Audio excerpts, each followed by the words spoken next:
All right, guys, take a look at this. Do you know with just two ingredients, you can make your own Greek yogurt at home? Watch to the end and also help me to share this video, okay? What you need for this is a clean bowl, and then I'm going to go in with 6 cups of milk. You can get this dry milk in the shop where they sell all these baking things like flour and the rest. Then I added 6 cups of hot water on it. I'm going to use my spatula to dissolve the milk into the hot water. Make sure you follow this step and measurement as well, or else your yogurt is not going to come out nice. So next, I am going to sieve the milk into the container I'm going to use in fermenting it. So the reason why I am sieving is there's still leftover milk that I didn't dissolve very well in the water like this. I'm going to set it aside. So next, I am going to be adding 6 cups of cold water. Remember, we added hot water on it.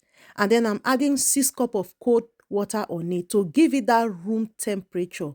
I will stir it and I'll even use my hand to do a test on it. So I dip my hand into the milk for 1 minute and then it was okay. Next, you need starter, yogurt starter. You can also get this yogurt starter in the shop where they sell all this baking stuff. If you ask them you want a yogurt starter, they will definitely sell it to you. So I dissolve 1 sachet depending on the quantity you're making. I use 6 cups of milk, so I am using 1 starter for this. So I dissolve the starter, I add it into the milk, and then I'm going to stir it. Then I'm going to cover it very well and keep it in a warm place, allow it to begin the fermentation process. Now tell me, after watching this video till this point, does this look like something you are going to try? With just 2 ingredients, you don't need to be buying yogurt again. So guys, this is how the yogurt came out.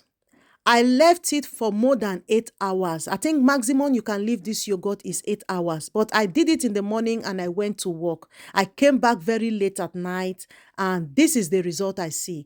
The more you allow it to ferment, the more thicker it becomes. So I'm just going to transfer it into my bowl and then I'm going to mix it up nicely.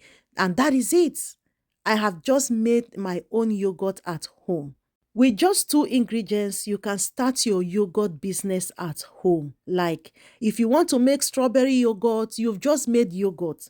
Go in with your chopped strawberry or mash the strawberry into it, mix it up nicely, and then that is it. After mixing it up nicely, I'm going to transfer it into my bowl and then I'm going to put it in the fridge to stop the fermentation process. You can allow it in the fridge for 8 hours or more, and then the fermentation process is going to stop. All right, guys, thank you for watching this video. If you like this video, help me to share it. Bye.